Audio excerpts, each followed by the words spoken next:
Greetings and welcome to my portfolio presentation for my MED in Technology and Education at National Louis University.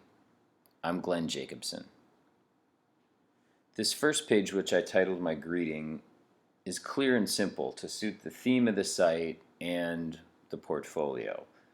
My intentions were to minimize the distractions. So it's a pretty clear page.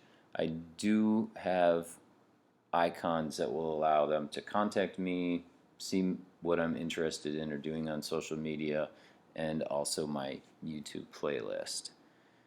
The goals section describes my personal statements about education through my educational philosophy and also through what I consider my educational inspiration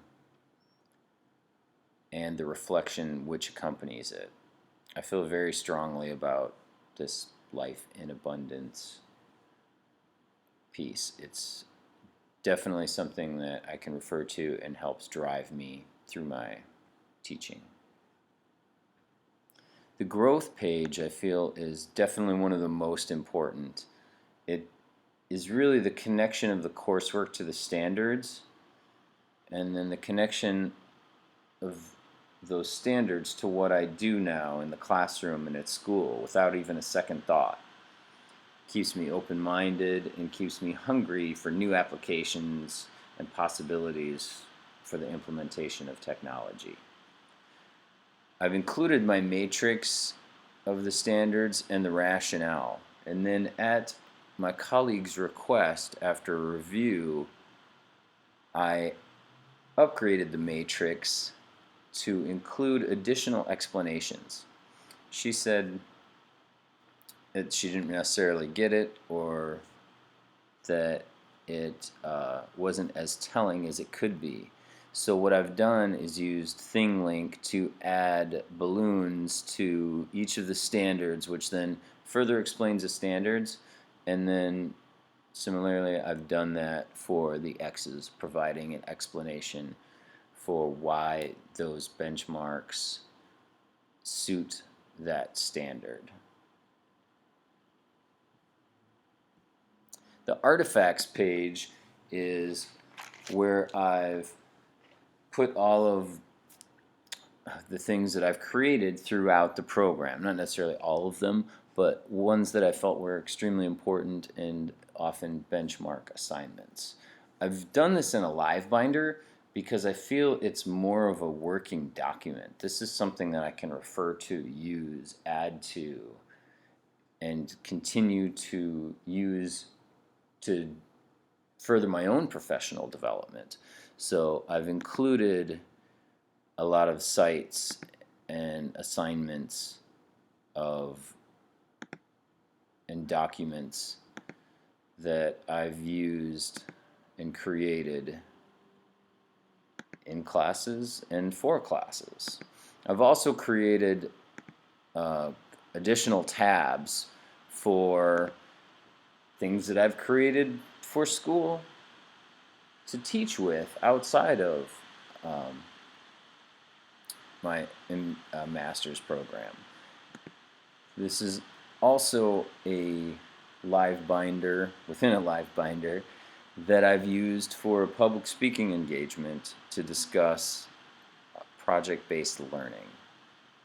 It does require an access key, but the access key is listed up in the title. It's 10/17/15, the date of my presentation.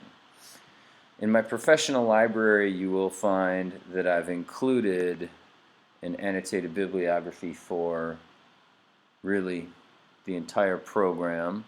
There's probably a few things missing there, but again, as a live and living document, I can continue to update and add to that. And I've also included some planning resources that I tend to use.